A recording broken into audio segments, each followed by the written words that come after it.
नमस्कार, मैं हूं वीरेश सिंह। आईटीआई के टॉक शो में आपका एक बार फिर से मैं स्वागत करता हूं। डीजीटी की तरफ से आ रही बहुत बड़ी ब्रेकिंग न्यूज कि आईटीआई टॉक शो के न्यूज को डीजीटी का मोहर लगा और जो मैंने बोला था कि 3 से 4 दिन के अंदर एक बार फिर से रिजल्ट जो है तो अपडेट होगा, तो देख लीजिए आपका रिजल्ट अपडेट हो गया है। बिहार सहित कई राज्यों के लड़के इसमें फंसे हुए थे जिनका रिजल्ट अपडेट नहीं हुआ था, वो कल शाम को अपडेट हो गया समय पर।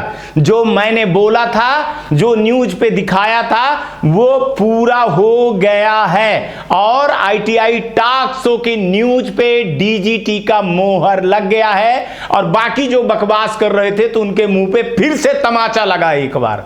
तो हम जो दिखाते हैं भाई वो सत्यता के साथ और सबूत के साथ दिखाते हैं, ठीक है ना। बिहार के बहुत सारे लड़के परेशान हो रहे थे, उत्तर प्रदेश, मध्य प्रदेश, राजस्थान, महाराष्ट्र के लड़के थे, केरला के लड़के थे, कर्नाटका के लड़के थे, जम्मू कश्मीर के लड़के थे, गुजरात के लड़के थे, उड़ीसा के लड़के थे कि सर रिजल्ट अपडेट नहीं हुआ, तो उनका बहुत सारे लड़कों का रिजल्ट अपडेट हो गया है। अब एक चीज और सुनिएगा कि अब जो बचेंगे लड़के तो रिजल्ट उनका किनका अपडेट होगा, ये बहुत कम है चीजें जो ग्रीवांसेस किए हैं। ग्रीवांसेस करने के बाद देख लीजिएगा कि कब हो सकता है कि कल डेट है 24 तारीख है, आज 24 तारीख है, तो आपको 25 को हो जाए, 26 को हो जाए, 27 को हो जाए, नहीं तो 1 महीने के टाइम आपको ग्रीवांसेस में लगता है। तो वो उसके ऊपर है कि जैसे ग्रीवांसेस हुआ है और नोडल के और स्टेट के पास गया, वो कितना जल्दी काम कर देते हैं। अब इस पे आप कोई बहस नहीं कर सकते हो, ना कोई इस पे आप आवाज उठा सकते हो। ये अब चीजें चली गई है नोडल और स्टेट के ऊपर कि वो कितना जल्दी काम करके आपको दे देते हैं, कितना जल्दी आपको नंबर को अपडेट कर देते हैं। तो अब मेरा कहने का मतलब है कि आज मार्च में ही 1 साल हो गया। हमको डर लग रहा था कहीं मार्च से ज़्यादा ना चला जाए, लेकिन मार्च में ही हमने जो मुद्दे उठाए थे, 14 से लेकर के 20 तक के जो बच्चे थे, 18 से लेकर के 20 तक के जो बच्चे थे, परेशान हो रहे थे, जिनका रिजल्ट और एग्जाम को लेकर के था, तो आज बहुत बड़ी खुशी है कि बहुत सारे लड़के 13 तारीख को भी निकल गए थे। कुछ लड़के बचे हुए थे जो परेशान हुए थे, पिछले 1 साल से हमारा चैनल देख रहे थे, आज वो भी लड़के निकल गए हैं, ठीक है। अब जो बचे हैं तो देखा जाएगा उसमें क्या होगा क्या नहीं होगा, लेकिन खुशी है कि आप लोग अपनी ज़िंदगी अब जो है तो अच्छे से चलाइए और देखिए और समझिए। अभी भी कह रहा हूं कि आपने सिर्फ पास हुए हो, स्किल नहीं हुए हो, तो स्किल करने के लिए कुछ ना कुछ जरूर सीख लीजिएगा, अपने माँ बाप के कामों में हाथ बटाइएगा और कहीं अच्छी जगह नौकरी करिएगा। और आईटीआई टॉक शो के बारे में जो नए लड़के हैं उनको बताइएगा कि आपकी आवाज़ है, आप अपनी आवाज़ वहाँ जा कर के उठाइए। तो ये जिनका हो गया है उनको बता रहा हूँ, जिनका नहीं हुआ है अब उनकी बात करता हूँ। जिनका नहीं हुआ है तो देखिए वेट कर लीजिए, मैंने क्या बोला था, कभी 15 अप्रैल तक में। अब इसका डेट नहीं है, ठीक है ना, आप अब इसको डेट नहीं कह सकते हो। मैंने आपको क्या बताया कि 1 महीने, तो मैं 1 महीने तो एक वैसे बोल रहा हूँ कि इसका डेट जो रहती है ना, तो 1 महीने रहती, 45 दिन रहता है अपडेट करने के लिए, लेकिन मेरे को जो पता है कि 15 अप्रैल के पहले पहले एक बार फिर से अपडेट हो जाएगा। लेकिन आप ये अब नहीं सोच सकते हो कि एक साथ हुआ, जिसका जैसे काम होता चला जाएगा ना तो अपडेट होता चला जाएगा। किसी का मान के चलोगे 27 को हो गया तो किसी का 28 को हो गया, तो किसी को 4 को हो गया, तो किसी को 6 को हो गया, तो किसी को 9 को हो गया, तो किसी का 10 का हो गया। तो ये अप्रैल भर आपको जो है तो 15 अप्रैल तक में लगभग मैं आपको बता रहा हूँ 70 से 80% रिजल्ट अपडेट हो जाएगा, क्योंकि डीजीटी भी लगी हुई है जल्दी से जल्दी करने का। चूंकि अब उनकी वेबसाइट भी, पोर्टल भी जो है तो चेंज होने वाला है, तो इसलिए वो भी सोच रहे हैं कि जल्दी से जल्दी हर चीज़ें निकल जाएं, जल्दी से जल्दी जितनी चीज़ें हो जाएं अच्छी तो अच्छी है। तो इसीलिए बोल रहा हूँ कि जिनका हो गया है वो तो ठीक है, जिनका नहीं हुआ है, ग्रीवांसेस डाले हैं तो वो वेट करेंगे। रोज रोज आपके लिए न्यूज नहीं बन सकता है। हमको जो टाइम दिए थे उसी टाइम पे मैंने आपको बोला था, अब मैं आपको टाइम 15 तारीख तक दे रहा हूं, तो 15 तारीख तक आप वेट करिएगा, ठीक है, जिनका नहीं आया। तीसरे, जिनका जो है फेल है, देखिए जो फेल हैं तो आपको देखिए पास तो किया नहीं जाएगा, है ना। हो सकता है कभी अपडेट हो तो आप पास हो गए हो, जैसा भी हो, और नहीं हुए हो तो आप अपनी तैयारी करिए। अब तैयारी करिए, कब तक में परीक्षा होगी अभी डीजीटी ने इस पे निर्णय नहीं लिया है। हालांकि अप्रैल में वो इसका निर्णय लेंगे। अभी अब रिजल्ट आ गया है, आज अब रिजल्ट, जैसे कल रिजल्ट आया है, तो अब देखा जाएगा कि कितने परसेंटेज लड़के बचे हुए हैं और किस कारण से बचे हुए हैं। बहुत सारे बच्चों का जो है ना, तो ये देखा जाएगा कि एलिजिबिलिटी के कारण रुके हैं। कई बच्चों स्वयं नहीं दे आए, एग्ज़ाम नहीं दिए हैं। कई बच्चों के जो है तो जानकारियाँ नहीं मिली हैं। कई बच्चों का जो है तो डीजीटी से या स्टेट से या नोडल से आईटीआई से दिक्कत हुई है।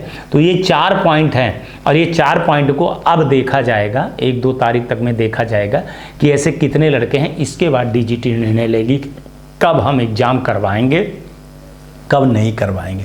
ठीक है, कब मौका मिलेगा, नहीं मिलेगा, क्योंकि ये मौका आपको मिल गया। सीबीटी की भी परीक्षा हो गई, इसका भी परीक्षा हो गया। अब कई लड़के बोल रहे थे कि सर आपने बोला था कि अप्रैल में, अरे भैया हो गई आपकी परीक्षा, दोनों परीक्षाएं हो गई। अब आप नहीं बैठे तो कोई क्या करे। अब वो सप्लीमेंट्री आए हो आप कि अब आपको मौका देगी भी कि नहीं देगी, वो अलग चीज़ है। क्या जुलाई के बाद करवाएगी या फिर अप्रैल या मई में करवाएगी, ये अभी देखने की बात है। तो अभी आप लोगों को कह रहा हूँ कि 2, 4, 5 दिन तक अभी आप वेट करिए। अगर ऐसा कुछ भी होगा तो न्यूज़ आएगी, प्लीज़ न्यूज़ देखिएगा, न्यूज़ आएगी, है ना। अब रोज़ रोज़ आपकी न्यूज़ नहीं आएगी, क्योंकि देखिए आपका मुद्दा मैं साल भर लेकर के उठा। आईटीआई के मुद्दे पीछे पड़ गए, स्किल के मुद्दे पीछे पड़ गए, डीजीटी के नए कार्यक्रम के मुद्दे पीछे पड़ गए। अपना बहुत सारा नुकसान करने तक मैं इस चीज़ को लेकर के आया, और अब मान के चलिए कि बहुत सारे हैं एडमिशन को लेकर के, आईटीआई को लेकर के, तो मुद्दे वहाँ चले जाएंगे।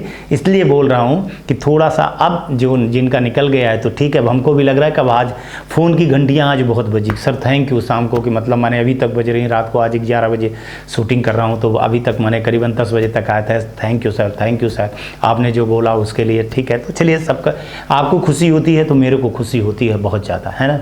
लेकिन आप लोग अच्छे और बुरे को जो है तो पहचान जरूर किया करिए, कौन आपके साथ में है, कौन आपके साथ में नहीं है।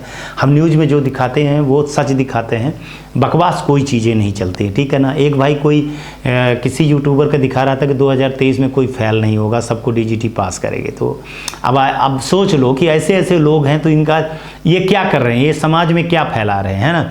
कुछ यूट्यूबर तो आपको पीडीएफ से पढ़ा करके जहर फैला रहे हैं आपको, और आप फैल रहे हो, जहर में आप घुसते चले जा रहे हो। आपको बता रहा हूँ कि आपको आईटीआई से बेहतर कोई नहीं पढ़ा सकता है।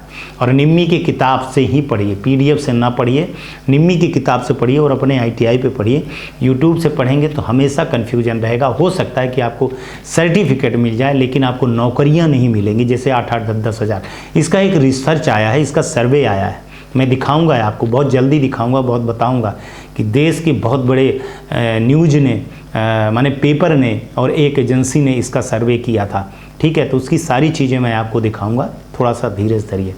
तो ये फेल वालों के लिए बता रहा हूँ कि आप अपनी तैयारी करिए, देखिए। और अगर आपको अपना आवाज़ उठाना है तो मैंने डीजी मैडम का मेल किया था, आप मेल करके 1-2 बार और देख लीजिए कि आपको टाइम मिलता है कि नहीं मिलता है, कितना देते हैं। सप्लीमेंट्री वालों को जिनका एग्ज़ाम नहीं हुआ तो उनको भी बोल रहा हूँ, बीच बीच में मेल करते रहिए, भूल ना जाइए। लेकिन 4-5 दिन के बीच में करिए, एक बार करिए और उनसे मांग करिए, ठीक है। हमसे जितना हो सकता है हम भी माफ़ की मांग करेंगे, रखेंगे। और अब एडमिशन वाले भी लड़के बोल रहे हैं कि सर आप सबके लिए किए, हमारे लिए नहीं किए। अब देखो यार, 3 या 4 लोग एडमिशन के लिए कमेंट करते हैं, अब इच्छा भी नहीं होती है यार, चूँकि है ना। फिर वो आईटीआई वाले हैं तो आईटीआई वाला बेहतर जानता है, उसको सारी न्यूज़ पता है कि वो एडमिशन होगा कि नहीं होगा, क्या है कैसे है, तो आप उनसे देख लीजिए, है ना। चूँकि कोर्ट केस वाला मामला है, मैं कई बार बोल चुका हूँ, मेरे को बहुत गलत लगता है ये सब चीज़ें बार बार बोलने के लिए आपको। तो आज तक जो है तो आपका मुद्दा मैं उठाया और अच्छे से उठाया और एक फाइनल स्टेज तक लेकर के गया हूँ आप लोगों को। आप लोग खुशियाँ मनाइए और बड़े आराम से खुशियाँ मनाइए और ये आईटीआई टॉक शो देखते रहिए। और एक चीज़ और कि जो मार्कशीट को लेकर के चीज़ें बोली गई हैं, तो एक रिकॉर्डिंग मैं दिखा रहा हूँ। ये रिकॉर्डिंग मैंने सिर्फ आपके अवेयरनेस के लिए दिया हूँ कि बहुत सारे लोग कह रहे हैं कि मार्कशीट निकाल रहा हूँ तो ब्लैंक आ रही है, और कोई बोल रहे हैं कि मार्कशीट निकाल रहा हूँ तो क्वेश्चन मार्क आ रही है। तो आईटीआई वाले बोल रहे हैं कि ये डीजीटी की गलती है। इसलिए ये चीज़ें मैं दिखा रहा हूँ कि एक लड़के से रिकॉर्डिंग करवाया मैंने कि तू ही भाई, मैं करूँगा तो कहेंगे कि ये फेक है। तो एक लड़के ने उससे रिकॉर्डिंग करवाया और वो मैडम जो है तो लड़के को पूरा समझा रही हैं और बता रही हैं आप इसको फॉलो करिए, देखिए ये आपके हित के लिए, आपके अवेयरनेस के लिए है। ठीक है, ये कार्यक्रम कैसे लगता है इसको भी देखते रहिएगा। पहले ये देखिए। हाँ, फिर हॉल टिकट के नीचे बना है, मार्कशीट के नीचे बना है, फिर हॉल टिकट भी। तो मार्कशीट वाला जो लिखा है उस पर क्लिक कीजिए, खुल जाएगी। और खोल के देखिए, पीडीएफ जैसी खुलता सफेद सफेद आ जाता, कुछ नहीं लिखा हुआ। अरे खुल रहा है, मैं आपको कह रही हूँ, अभी ट्राई कीजिए आप, ठीक है। और बोले मैम भी देखिए और बोले मैम क्वेश्चन मार्क क्यों लगा हुआ है डीजीटी ऑफ एग्जाम कंट्रोलर में? कहाँ क्वेश्चन मार्क क्वेश्चन मार्क लगा हुआ है पीडीएफ में, ITI वाला मार्कशीट में नहीं लगा है, एकदम से सही आ रही। कंट्रोलर एग्जामिनेशन में साइन हुए पड़े, आपकी बनी हुई है, पास हो आप। अरविंद कुमार है, मनीष कुमार आपका नाम, फिटर का ट्रेड है आपका। हाँ मैम। हाँ तो सब दिख तो रहा है। ओके मैम, मेरे को मार्कशीट होता है, वो एगो होता है सर्टिफिकेट, दोनों डाउनलोड हो रहा है। अरे दोनों ही हो रहा है, मार्कशीट ही दोनों की, दोनों ईयर की आपकी आ रही है। ठीक है मैम, ट्राई करते हैं। ट्रेनिंग प्रोफाइल पे जाके खोल रहे हो आप? हाँ हाँ हाँ खोल लिया, ट्रेनिंग प्रोफाइल पेज आ गया आपका। हाँ ठीक है, उस पे नीचे जाओगे, यहाँ पे तीन आते हैं ना, वहाँ पे पहले ट्रेनिंग प्रोफाइल आता है, फिर ट्रेनिंग इंस्टीट्यूट डिटेल आती है, फिर टिकट हॉल टिकट एलिजिबिलिटी आती है। उसमें ईयर 1 और ईयर 2 के सामने देखना एक निशान बने हुए हैं लास्ट में 3, तो ये जो मार्कशीट के नीचे निशान बने हुए उनको डाउनलोड करोगे तो आपकी मार्कशीट हो जाएगी डाउनलोड। नीचे से मत कीजिए, प्रिंट कंसोलिडेटेड मार्कशीट मत कीजिए। ट्रेनिंग के बाद क्या बोले मैम? हॉल टिकट एलिजिबिलिटी आ रहा है, उस पे ईयर 1 एक अलग शो हो रहा है, ईयर 2 उसके नीचे शो हो रहा है। तो उन दोनों के आगे देखिए निशान आ रहे हैं, जो मार्कशीट के नीचे निशान आ रहा है उस पर क्लिक करोगे तो आपकी मार्कशीट डाउनलोड हो जाएगी। ठीक है मैम, ठीक ठीक। चलिए आज तक के लिए इतना ही। आप लोग अपना ध्यान रखिएगा, आसपास सफाई रखिएगा, बड़े बुजुर्गों का सम्मान करिएगा, ITI टॉक्स को देखते रहिएगा। और आज का भी दिन शुभ हो और आने वाला कल भी शुभ हो आपका। नमस्कार, जय हिंद, जय भारत। मैं Sumit Pathak, director ITI tools company, New Delhi. मैं पिछले 2005 से लेकर अभी तक ITI के टूल इक्विपमेंट मैन्युफैक्चरिंग और पूरे भारतवर्ष में सप्लाई का काम करते आ रहा हूँ। अभी तक हमने हजारों ITI में सप्लाई किया हूँ, जिसका एक सेटिस्फाइड कस्टमर बेस हमारे पास है, सेटिस्फाइड कस्टमर्स हैं। और आप लोगों को कुछ भी ITI खोलने से रिलेटेड और किसी तरह का कोई टेक्निकल परेशानी हो तो हमारे दिए गए नंबर पर परामर्श के लिए संपर्क कर सकते हैं। और मैं 2010 से नर्सिंग कॉलेज खोलने के लिए फ्री गाइडेंस देता आ रहा हूँ। उसके टूल इक्विपमेंट मशीनरी उसका भी सप्लाई कर रहा हूँ। जिन किसी को भी कोई फ्री गाइडेंस चाहिए, nursing college, ANM, GNM, BSc nursing, किसी भी तरह के नर्सिंग कॉलेज, नर्सिंग स्कूल खोलने का फ्री में सलाह प्राप्त करें। दिए गए नंबर पर संपर्क करें। आप सभी का धन्यवाद।